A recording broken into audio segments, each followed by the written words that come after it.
Goodness gracious. Hey, everyone, and welcome to today's Program Yourself Thin podcast. Today, we're talking about lifestyle habits that make you lose weight.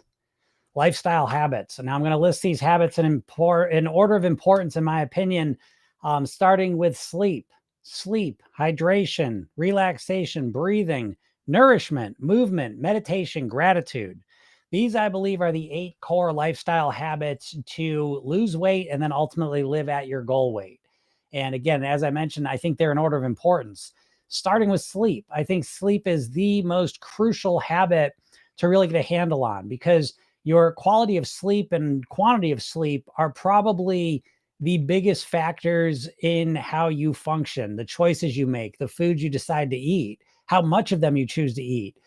Really, a lot of that comes down to the quality of sleep you're getting, because the quality of sleep you're getting is affecting so much. It's affecting you on a physiological level and a psychological and energetic level.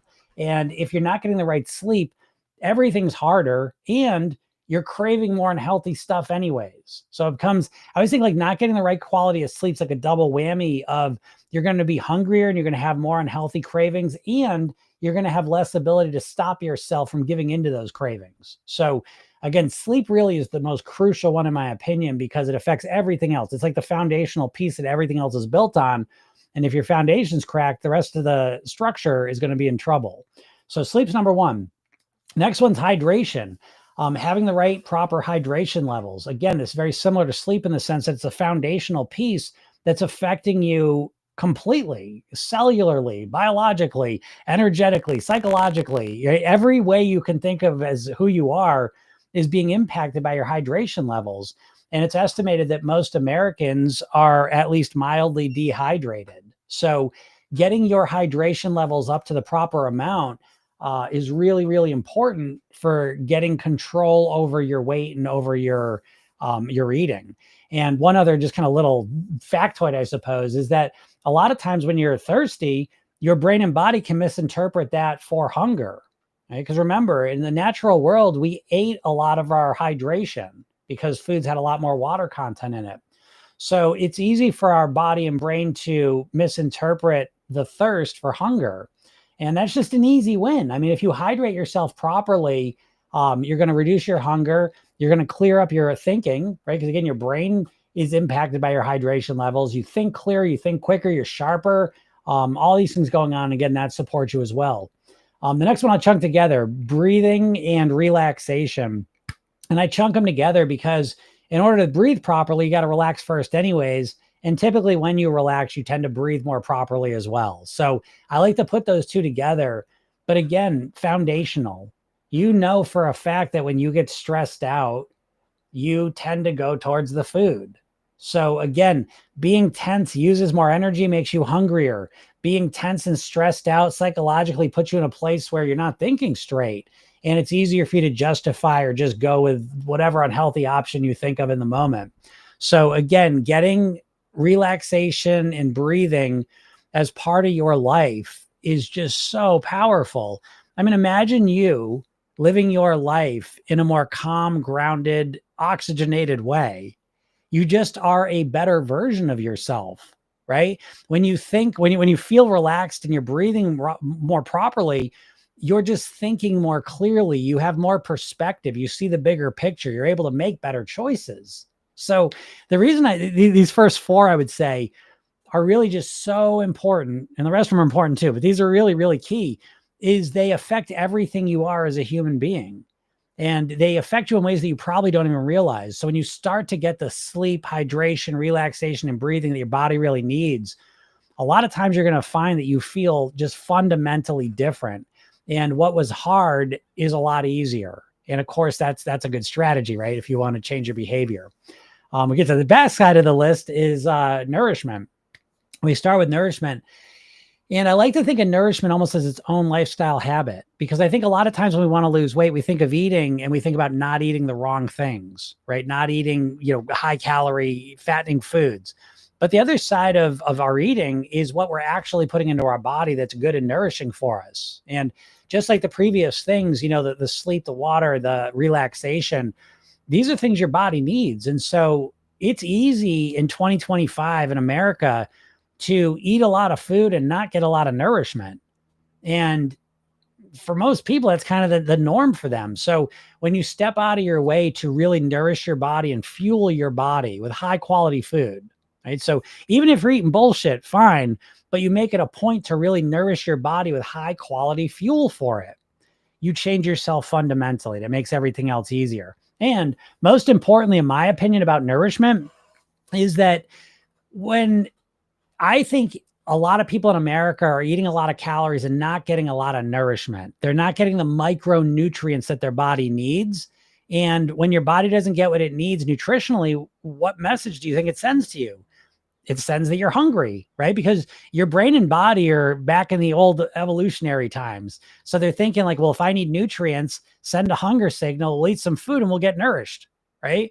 So that same signal is being fired off now, but now you're in an environment where you can eat lots of calories with very little nourishment in them.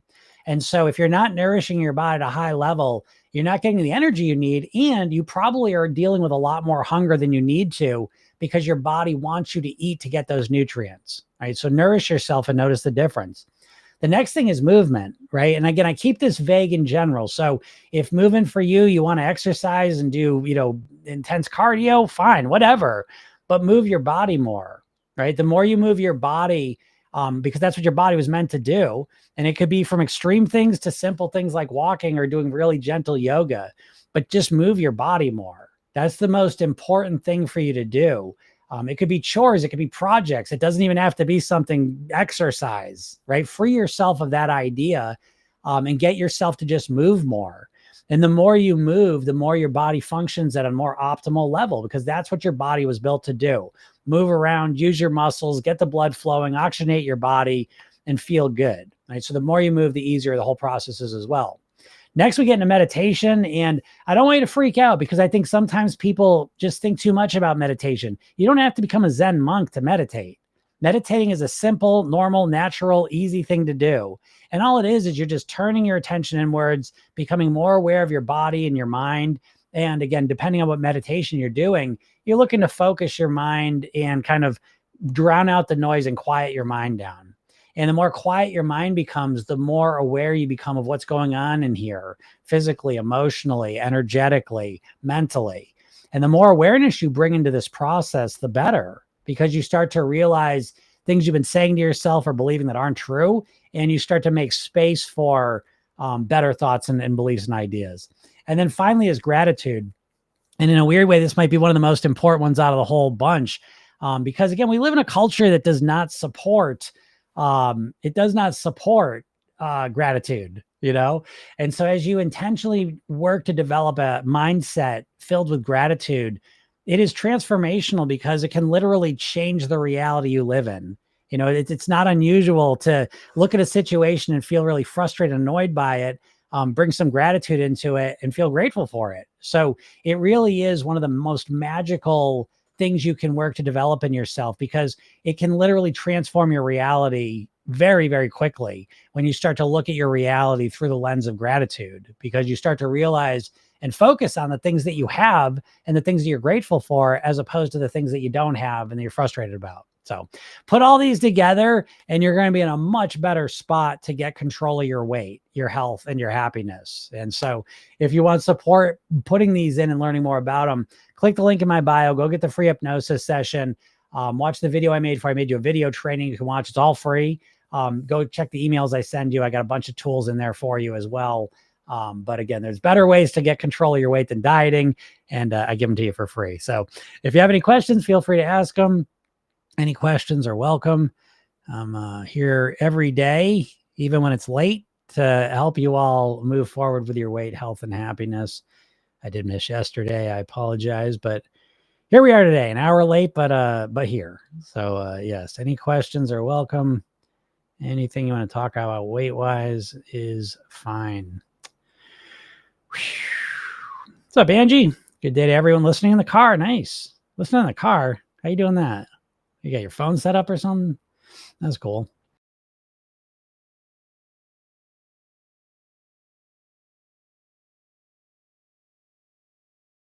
Deficit. I might have some streaming issues here today. We were having a little bit of technical issues on my side. But I will tell you, I mean, to go into it now, again, this is a normal thing for a doctor. Even stick to 2,000 calories a day, you know, Monday, stick to 2,000 calories a day. Just force yourself to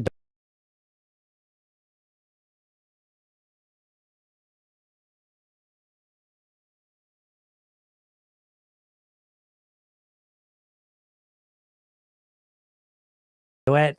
You know, you're not mindset work. You're probably thinking, I understand, I'm here to help you. Okay. And I would say that that is a very problem oriented statement, you know, which doesn't make you happy when I say it, but it's true, right? I can't even stick to 2,000 calories a day. No matter what I do, I can't stick to my deficit, you know? And so we state it as a declaration almost, you know, and that's how most people do it. And, or they state it as a question.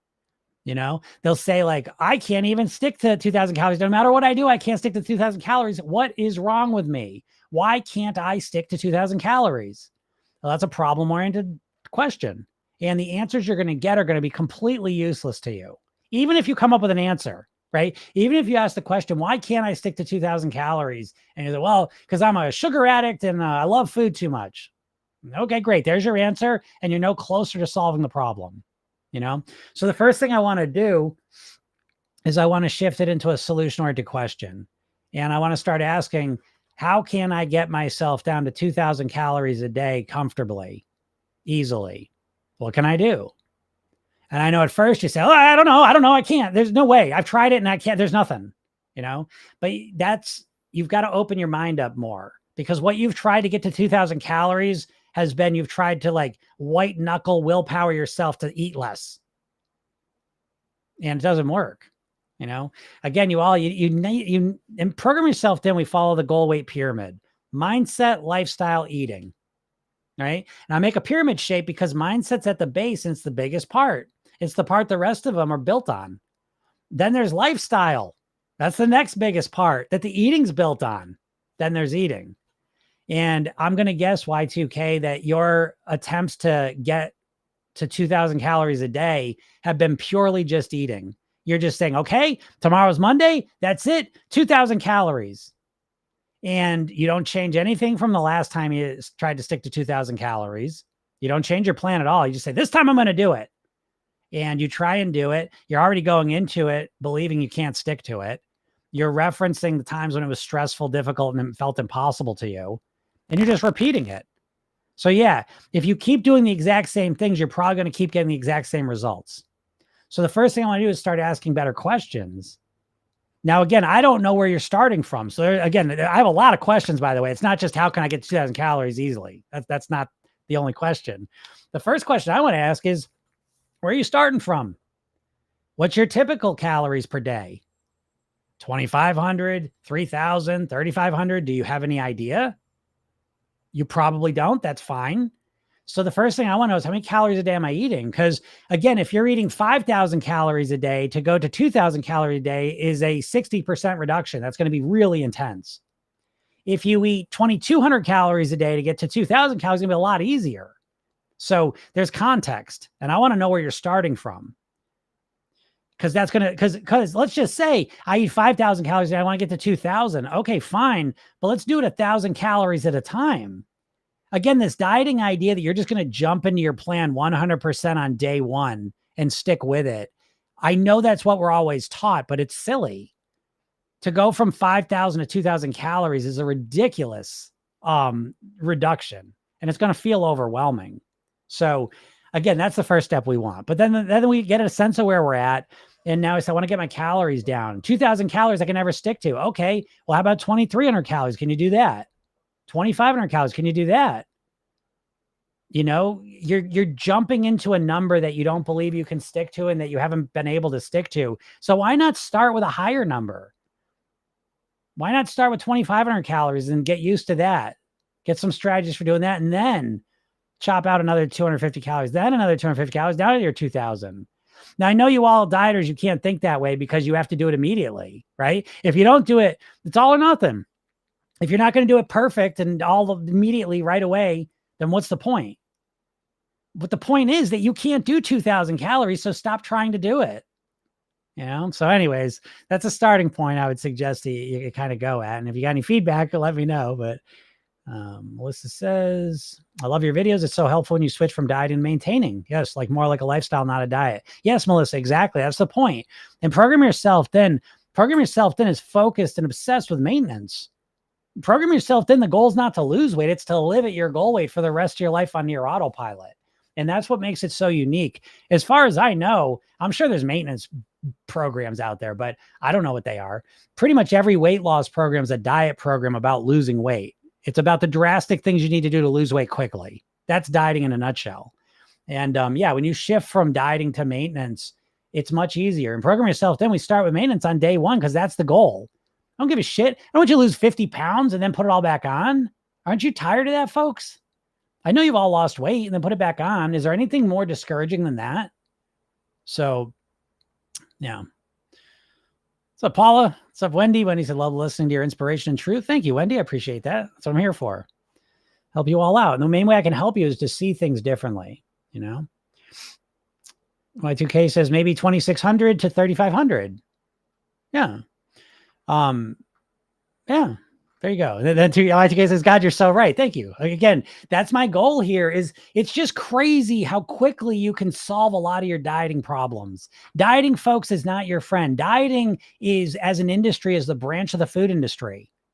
A lot of people don't know this. Weight Watchers was owned by Heinz. Jenny Craig was owned by Nestle. Atkins Food Products owned by the same company that owns Auntie Anne's Pretzels and Cinnabon. Slim Fast owned by the same company owns Ben & Jerry's ice cream. These companies do not want you to lose weight and stop eating their foods forever. So the idea of dieting is complete bullshit. Again, I'm not arguing that you can lose weight on a diet. Obviously you can. I'm arguing that you can't keep the weight off on a diet because no one does. And I see Melissa raise that. Maintaining is so hard. Any suggestion? No, maintaining is not so hard. I've maintained my weight for over 30 years. I'm not sitting here bragging about it, but I've done it because I've done it strategically. And I've done it strategically because I've learned from people that have lost weight and kept it off for a long period of time, and they don't diet. So yes, maintaining on a diet is virtually impossible. Again, the numbers of failure on a diet long-term, you ever heard these numbers? Again, I've seen, I don't even believe it, but whatever. We'll go with the best case to the worst case numbers, right? And the numbers I've seen are 84% to 98% failure rate of diets long-term. To put it in a different way, 84 to 98% of people that lose weight on a diet put it back on. So, dieting just is RIP, dead and gone. It's over, open and shut. Dieting is not an option, folks. There have been fucking diets for 100 years. You can't even name to me one good diet. What's the best diet for keeping the weight off? Go ahead, hit me with it. This is crazy that you're not gonna be able to name a diet. What diet are you gonna say? The best you'll say is Weight Watchers. And I have a bunch of people in my program from Weight Watchers. Again, Weight Watchers is the best of the group because they had the social thing. Take that out. It's a goofiness. It's just a silly calorie tracking shenanigans, Instead of, we won't call it calories, we'll call them points. They gamify it, fine. But the main reason Weight Watchers has worked at all is the social component. So whatever. You could say Weight Watchers if you want. Even that, again, if you look at the numbers of Weight Watchers, the success rates are very low. But let's just take that out of the equation. What would you say is the best diet over the last 100 years? This is crazy because is anyone saying anything? I know no one's going to say anything because there's no diet. There's no diet that rises to the top of the list. That's crazy. 100 years of dieting and not one. You can't think of one. That's a crazy thing. And yet, how are you going to try and lose weight next time? You see what I mean? You're in a diet trance. I tell you, man, when dieters tell me that they can't be hypnotized, you don't think you're hypnotized if you're a dieter? Then why the fuck are you going to do another diet when they haven't worked 100 times? That's a crazy stat, though, don't you think? No one's even putting a diet. That's how crazy it is. There's 70 people on here right now. Give me the best diet. What's the best diet for keeping weight off long-term? There you go. They're not meant for you to keep weight off. They're meant to take your money for a little while. Fill your head with rocks so you go back to eating the same bullshit, and it makes me mad. What's that movie? I've had enough and I'm just not taking it anymore. Something like that. But that's how I feel about the diets. I despise them because they're ruining people's lives, just like cigarettes did. So, anyways, see some questions there. Melissa says, what do you do when you have a wild weekend and then trying to come back? Well, I have and wilds in quotes. I have a wild weekend every weekend. Now wild's are relative. Christine said Slimming World. Come on. Slimming World is just the UK Weight Watchers, basically. But again, go take your social condition, your social component out of your Slimming World. Let me know how it goes, But I appreciate the attempt. But what do you do when you have a wild weekend and then trying to come back? I love this question so much that I built my entire program around this concept, because in Program Yourself Thin, we have clean and pleasure days, right? Now, I'm not going to tell you how many clean days and how many pleasure days, because that's up to you. You know what I mean? You start with a few and you end up with more. I started with one clean day and end up with the number I have now. I won't tell you how many. And so every weekend, though, I have a wild weekend in the sense that I eat the foods I like. I drink more alcohol. I'll eat desserts and shit like that. Now, I want to be clear. It's moderated, right? So it's not a binge weekend. Okay. But it's a moderated weekend where I eat the things I like and do the things I like. But then every Monday I get right back on track. So I practice this. So when people ask me, well, how do you get back on track? Well, I practice it. I practice it every single week. Every single week I practice getting off track, and then I practice getting back on track every week. So that when I finally get off track, for real, which happens, I'm way better at getting back on track. Dieters are notoriously awful for getting on track because you go. Here's the example I always use. I love this one recently. I've been saying dieters metaphorically are basically sprinters in a marathon, right? So you're in a marathon. You're at the starting line of a marathon, Boston Marathon. You're at the starting line. They're getting ready to shoot the gun. And you say, you know what? They don't know what I know. I'm going to sprint this whole race. And the gun goes off and you start sprinting as fast as you possibly can. And for the first eighth of the mile, you're way ahead of everyone. You're like, oh my God, I'm winning. I'm winning this. And my plan's working. This is great. And then the next eighth of a mile, you pass out and you can't finish the race because you can't run anymore. And that's dieting in a nutshell. So, we can't just look at like, oh, I had a wild weekend and I can't get myself back on track. We need to look at it in more full context. And by the time you get to the wild weekend where you get off track, you have usually 2 to 5 days before that been super restricting yourself, and you've gone from 3,000 calories to 1,500 calories. You've cut your calories by 50, 60%, and so by the time you get to the wild weekend, you're starving, you're frustrated, you're all off track because your whole reality is different because you're eating different. You're trying to force yourself to act different, think different, do different stuff. And, so by the time you go and overeat, you're now depleted. Just like, again, you sprint in the marathon, you sprint as fast as you can, as hard as you can for as long as you can until you collapse. And I say, well, I can't get up and run again. Yeah. Cause you're wiped out. Your energy went boop. It's at empty. And now you got to replenish. And so for most dieters, what they do, tell me if this rings a bell, folks, is that your diets almost always start with a pain-based motivator, meaning what usually triggers most dieters' diets is that they step on the scale, they see a picture of themselves, they look in the mirror and don't like what they see. Their clothes that they always swore would fit, now they don't fit. They got to go to the doctors. Someone says something rude to them. And now they're so upset about it that they say, that is it. That's it. I'm joining Slimming World. I'm going to join Slimming World. That's it. I'm going to change this. And you jump into your plan. And I don't care what plan it is. I don't care if it's Slimming World, Weight Watchers, keto, vegetarianism, Mediterranean. It literally does not matter what diet you give me. Doesn't matter, because what makes them all exactly the same is how you approach it.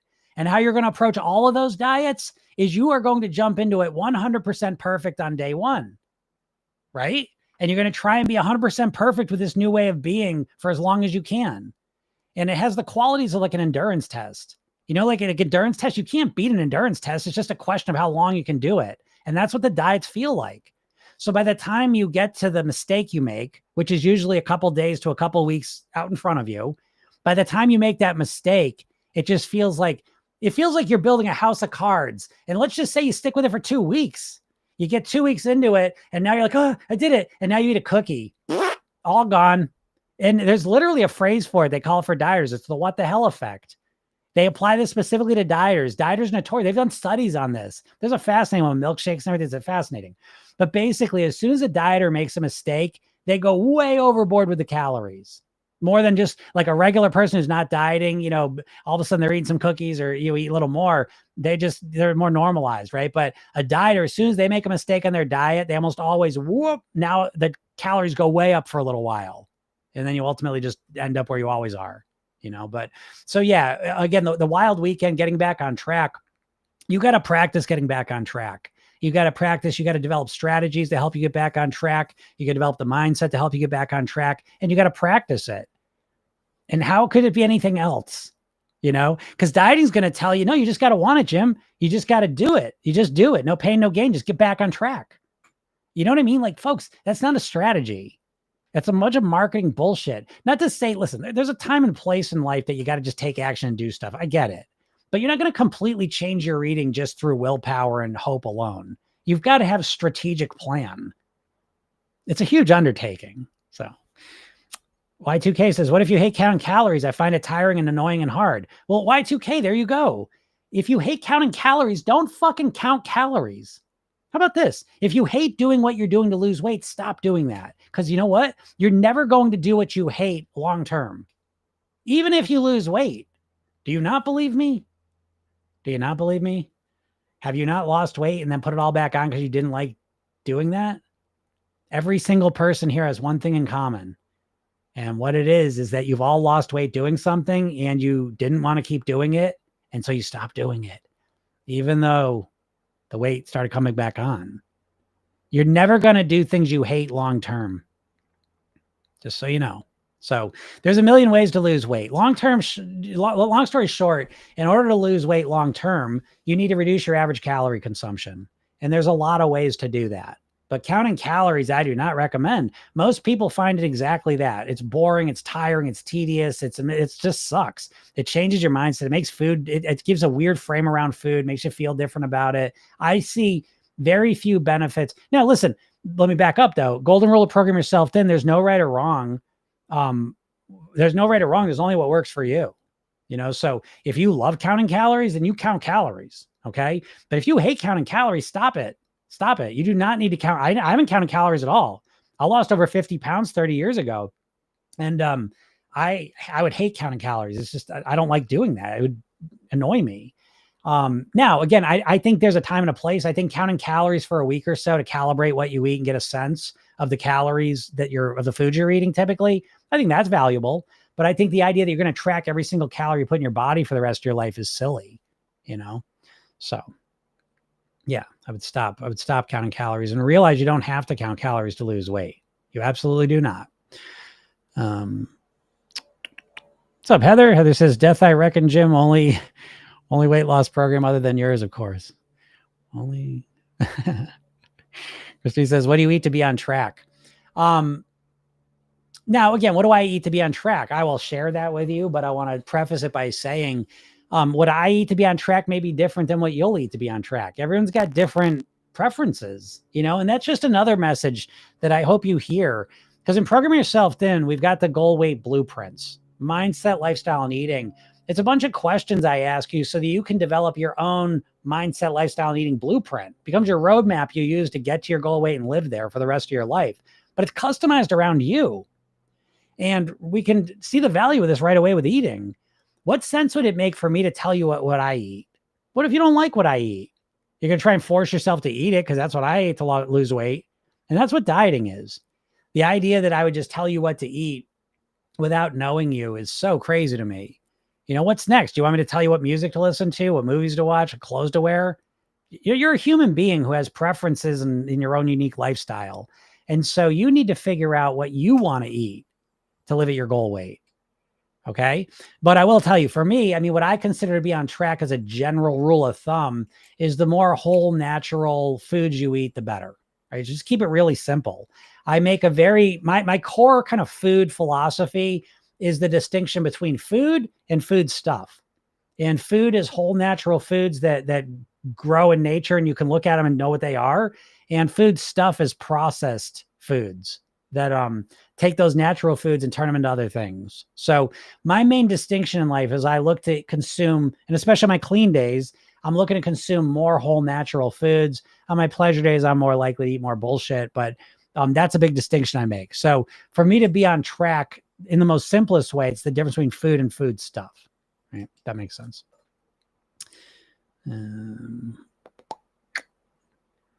Y2K says, but how do you lose weight without counting calories? I'm really glad you asked that question. I thank you for asking that, because it really just, don't take this I'm not insulting you. Please understand this when I say this. I know now you're waiting for me to insult you, but I'm not, I promise you. But when a person asks, how do you lose weight without counting calories? Take a step back and think about that really think about that. If I said, okay, Y2K, if I said to you, I will give you $1 million at the end of the month, I'm going to give you 30 days to lose weight. You cannot count calories though. You can't count calories. Okay. But I will give you $1 million if you lose weight over the next month. Would you be able to do it, or would you be flummoxed and have no clue how you could lose weight because you weren't allowed to count calories? What do you think? I bet you'd get that $1 million is what I think. And I think you'd figure out a way to lose weight without counting calories. Now, what strategy you'd pick is up to you. It's your own personal thing. Whatever pops in your head, fine. But I promise you'd come up with a plan to lose weight. Jill says this isn't live. Yes, it is, Jill. I've been answering her.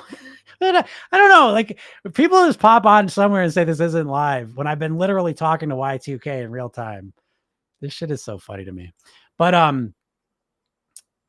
yeah. Did you answer that, Y2K? Would you get the $1 million, do you think?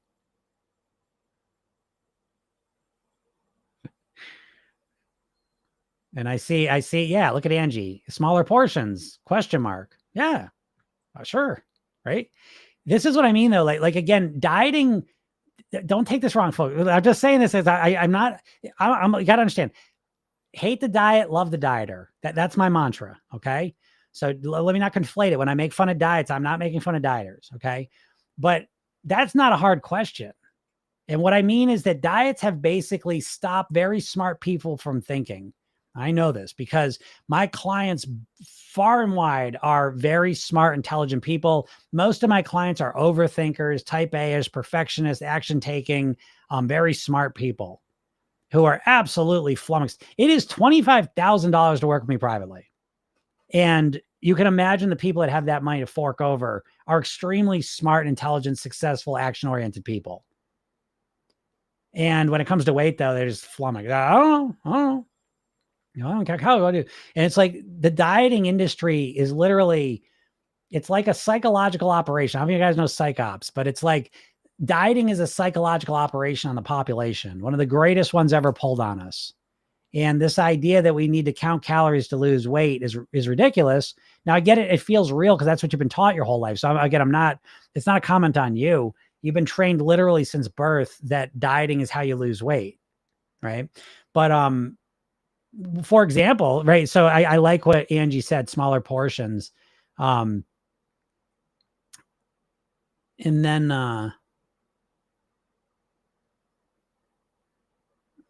to be honest, probably not. Y2K, come on, give me a break. Come on. To be honest, probably not. $1 million. Let me flip it around. What if the person you love most was kidnapped and the kidnapper said, if you don't lose weight this month, you're never going to see this person again. Would you be able to lose weight now? Right? I want you to just imagine you were motivated beyond all motivations. And then think to yourself, what would I do? I want you to really think that I'm not, the answer might be obvious to some people, but I want Y2K to break out of the diet prison they're in and realize they have a lot more answers within them than they realize. What would you do? I mean, it's $1 million on the line. The person you love the most, what would you do? Yeah, but I've tried to eat smaller portions, just end up starving. Yeah, so Y2K is in the diet mode that any reduction in calories is equals starving, which is what diets train you to do, right? Why does diets train you to think of any smaller portion is going to feel like starving? Because every time you do a diet, it's a drastic reduction in calories, right? I mean, the average dieter is going to reduce, I'm throwing these numbers out, but you find out if they're in the ballpark. Well, you wouldn't know because you don't know your normal average calorie consumption. People only track their calories when they're dieting, so they have a skewed view of how many calories they typically consume. But regardless, you know, when a dieter starts a diet, they are typically reducing their calorie consumption by 40 to 70%. And so it associates in your mind that weight loss is an extreme difficult thing where I'm starving. So Y2K now has the association that losing weight is starvation. And this is what most of you dieters have. You have the association that dieting is miserable, it's starvation, it's horrible, it's frustrating, it's stressful, it's boring, it's really hard. And you have this association, which ironically, the irony of where this leads you to is that most people, most dieters, as much as they want to lose weight, subconsciously, the nervous system association they have to losing weight is negative, that losing weight is painful. And this kind of brings us to the idea that most people weigh what they want because they have mistaken assumptions. So I've tried to eat smaller portions, but Y2K, every time you've tried to eat smaller portions, I'm going to guess just based on what you've said, you're going from 3,500 calories to 2,000 calories, which is a 40% reduction in calories. That's extreme. It's going to feel extreme to cut 40% of your calories out. So Y2K, every time you've approached weight loss, you've done it. And this is what happens with dieters, that every time you start dieting, it triggers this stress response in you. The fight, flight, or freeze sympathetic nervous system, right, gets activated every time you think about weight loss now, because you associate weight loss with pain and with failure. So you can't even think straight about losing weight. Most dieters, you know.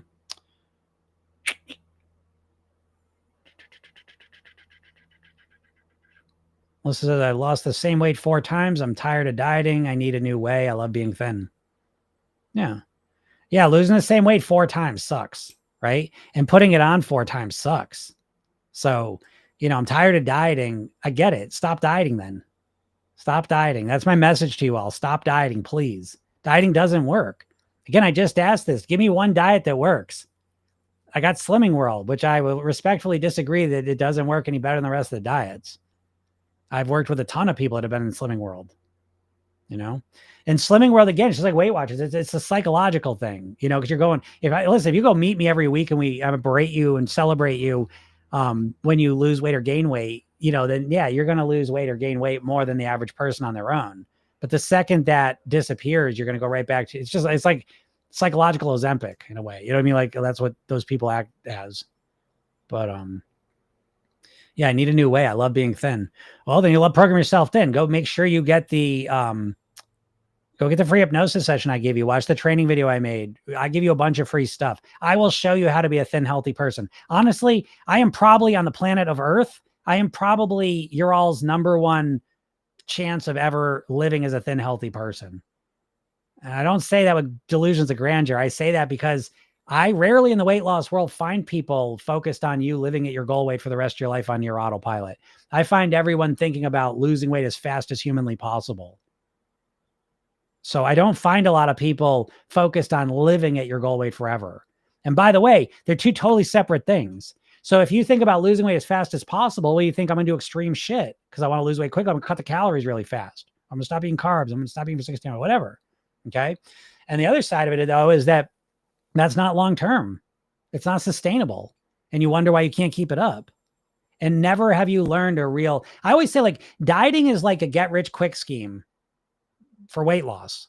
But the difference is that get-rich-quick schemes, you have a comparison, right? Because we got get-rich-quick schemes within the context of, you know, going to school or getting a training or develop some skill set, something of value that you can offer our employer or people, and then being compensated for it. And so we compare those two and we see how ridiculous get-rich-quick schemes are. But when it comes to weight loss, all you have is diets, surgery, you know, injections now, but you got diets and there is no weight strategically, systematically, conceptually, holistically, mindset, lifestyle, eating based. None of you can name me a system. Give me one name of one program or person outside of me who's going to teach you about how to change your mindset, your lifestyle, and your eating so you can live at your goal weight. Give me one name, one program.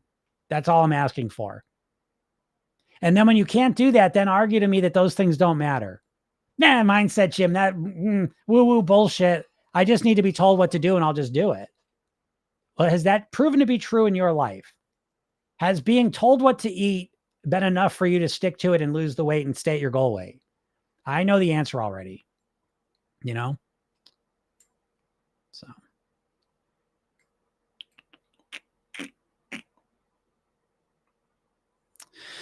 Oh, what's up, Joyce? I see Joyce says, I feel like this is the only way to be truly successful. Totally agree with you. So far, nearly 30 pounds lost, not dieting, just changing my eating. Yeah, nice job, Joyce. Eating less, more quality food, less processed, more veggies and protein. There you go.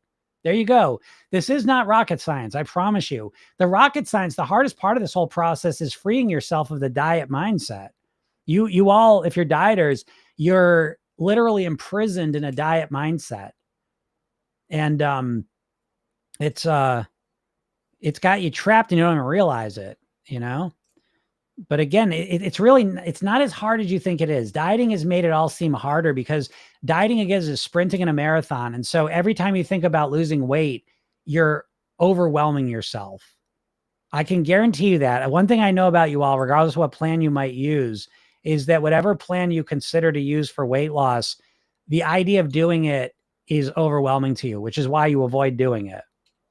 Right. That's where most of my clients kind of come to me from, is that they think about losing weight 24 hours a day and never actually take any action, you know, and that's how you know you're in trouble. Okay. That's called apathy. You're apathetic. And the reason isn't because you don't have the willpower or the motivation or the focus. It's because you don't have the system. You don't have the strategy. You've never learned how to change your mindset, lifestyle, and eating so that you can live as a thin, healthy person.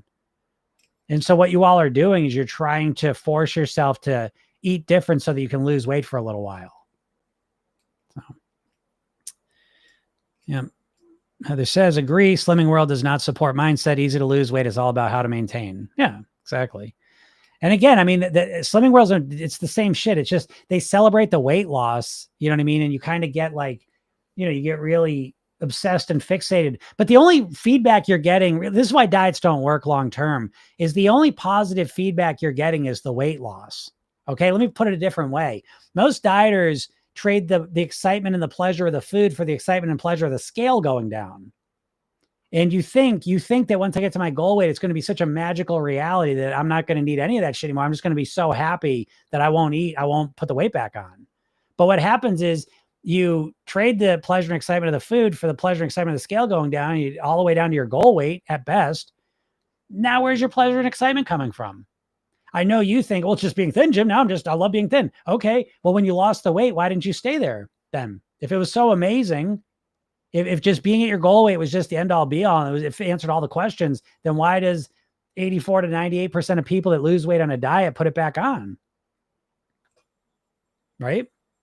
And that's not a question I have to answer. It's one you'd have to answer if you cared, you know? So this is what I mean when I say that no diet out there is very successful long-term, you know? So see, Ryan says, is your approach similar to intuitive eating? Would love to know your opinion on this topic. No, intuitive eating is, again, just an idea. Honestly, it's not even a weight loss system, right? Then they're proud to say that. Fine. And it's fine. I like aspects of intuitive eating, but I think it's bullshit. Because if you're overweight and have been overweight for a while, you're going to trust your intuitions? What do you think got you into this trouble in the first place? It wasn't your intuitions? What intuitions exactly are you going to trust when you're overweight? Yeah, it's like a gambler, like, oh, intuitive gambling addiction support. No, just listen to your intuitions. Which ones? The ones that want me to gamble everything? What intuitions are you listening to if you're overweight to lose weight? A, okay. B, I think that if you got the wrong intuitions to start with, how are you going to have the right intuitions? Oh, no, I got the right intuitions. They're just down low. Why would you have the right intuitions? How would you have? Because intuitive eating is just, I get aspects of it. And I agree with like a couple little pieces of it. But when you put it all together, I think it doesn't really explain a lot of things. Because what intuitions are you talking about? I think it's a broken model. This is what I mean. I think intuitive eating conflates things. I think intuitive eating makes you think back to 500 years, what your grandparents ate, what cave people ate, what paleo man ate, right? And you think about a person just living off the land, eating natural, normal food. I'll listen to my body, eat enough, stop when I'm full, all the rest of it, right? So I think a lot of people in their mind, when they think of intuitive eating, they create this fantasy scenario where they're living in like a natural environment and they're just eating the right amount and then they're full and they're satisfied and they listen to their body and they stop eating and great. Okay. But that ain't the reality we all live in. What the reality we live in is that we're constantly surrounded by hyper palatable, hyper addictive foods that are literally engineered to get us to overeat them by preying on your fucking intuitions. So how do we fix that? You know why you love donuts and cookies and high calorie foods? Because your intuitions say, let's eat as many calories as possible because we evolved in a food scarce environment where the amount of calories you consume was the primary thing that was going to dictate how long you lived. So you want to know what your core intuition is in your body? It's to eat everything in sight because you don't know if you're going to get access to more calories again. That's your core intuition when it comes to food. Do we want to listen to that intuition? No, not that intuition, Jim. The fullness satiety signals. Okay, well, go eat some fast food, go eat some junk food and let me know how those signals work, because those foods, go eat a bag of Cheetos, for example. Cheetos are considered to be one of the miracles of modern food engineering. Why? Because as soon as you put the Cheeto in your mouth, it starts melting down and dissolving on your tongue. Just from the saliva on your tongue, it just starts melting down. What in nature can you eat that just melts down on your tongue like that? Well, I'll give you a clue. Nothing. It's engineered.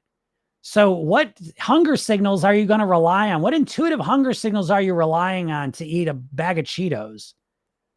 It's throwing off all your intuitive signals. That's the point of processed food, is to manipulate you by appealing to your intuitions and your biology and to override them. So again, I get intuition as a general concept that every person kind of just makes their own philosophy up.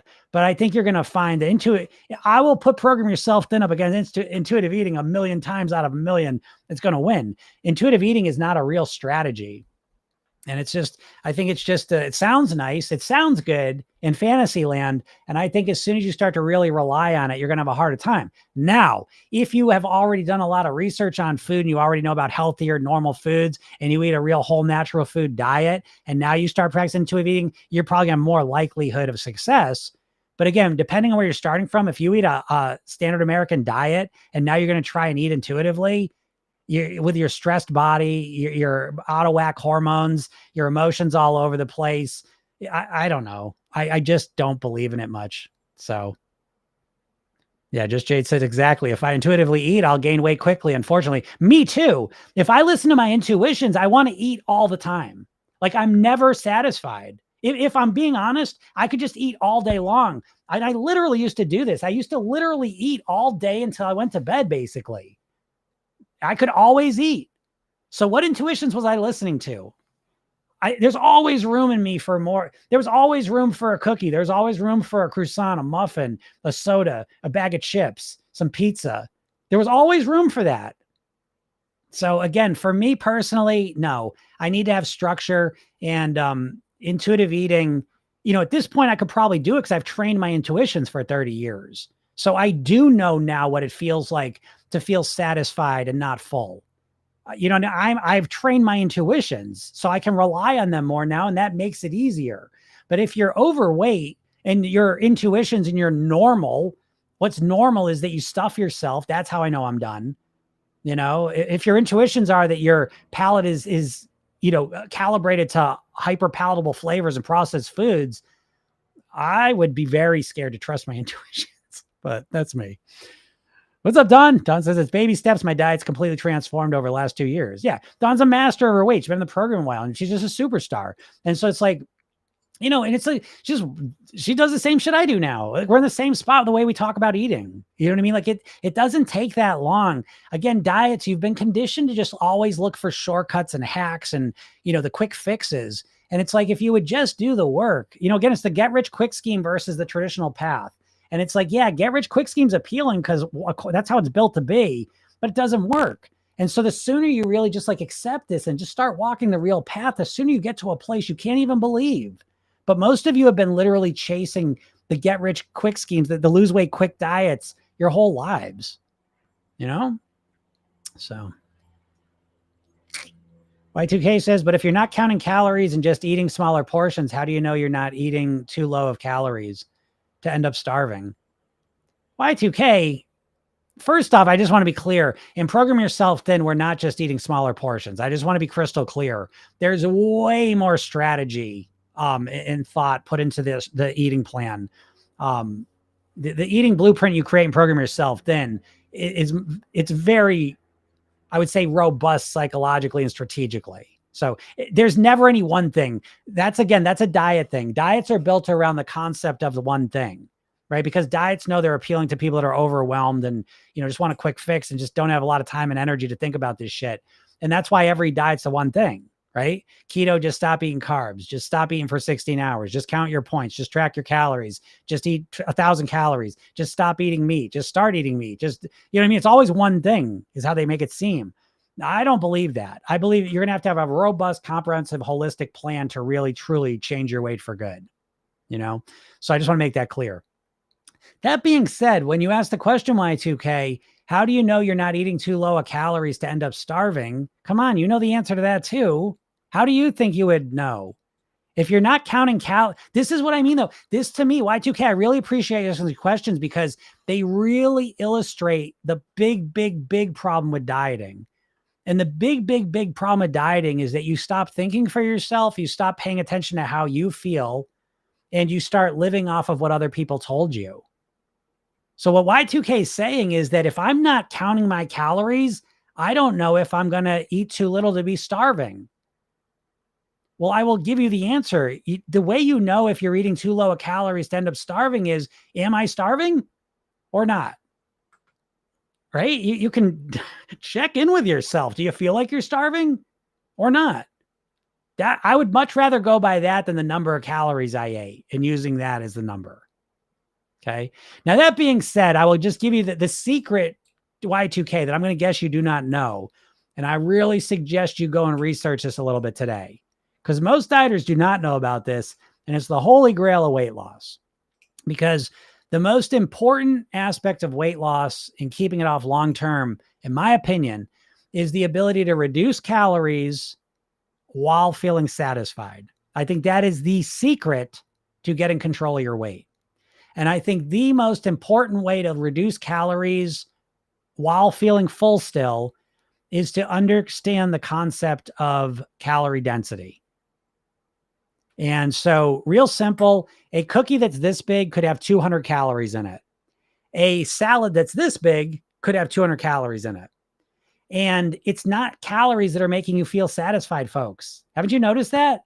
Haven't you noticed that you keep eating more? If your weight goes up, it's because you're eating more and more calories. And have you noticed that the more calories you eat, the more hungry you are? So it's not the calories only that are satiating us, satisfying us. It's also the volume of food. It's the quality of the food. So you eat that cookie, it goes into your body. It's small a, so your stomach doesn't really stretch. Okay, so here's the first step, right? You eat the salad, your stomach starts to stretch. That releases hormones in your body that make you feel more satisfied. Right? That's the first step.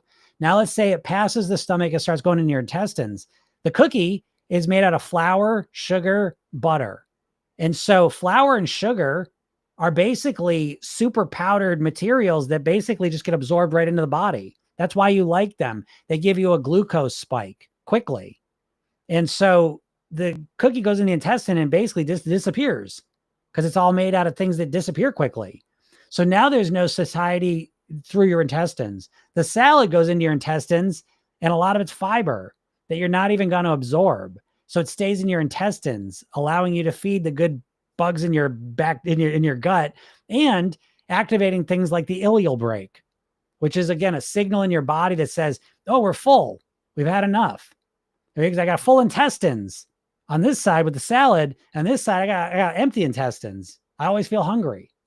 And I'm simplifying this, but you're getting a sense of this. And so you can look up volumetrics if you want to get a kind of an overview of this. But you really, in my opinion, if you're going to have any chance at hell of living at your goal weight for long, you've got to understand the concept of calorie density and use it to create your custom eating plan. because that's the secret. I can tell you in my life 100% that there's been times where I've traded something that was smaller and had more calories in it for something bigger that had less calories in it. And the bigger thing with less calories satisfied me way longer. There you go. That's how you can reduce your calories while feeling satisfied. So look that up, Y2K, because that could be a real transformation for you of understanding. Nyla says, is the hyperketosis 40-day diet any good? No, it's fucking stupid. I mean, if you want to lose as much weight as possible in 40 days, I guess it's good. If you want to keep weight off after 40 days, it's fucking terrible. Hyperketosis. The only thing dumber than ketosis is hyperketosis. I mean, stop it, folks. You're not going to live your lives in ketosis. No one lives their lives in ketosis, not even the Inuit Indians that they always reference. They always reference the Inuit Eskimo people that are eating whales all year long or for part of the year. And they love that with ketosis land. And it makes me giggle and laugh when I find that the Inuit have a genetic mutation that doesn't allow them to go into ketosis. So no, I don't think that's a good diet if you want to keep weight off. If you want to lose a bunch of weight and then put it back on, I think it's great.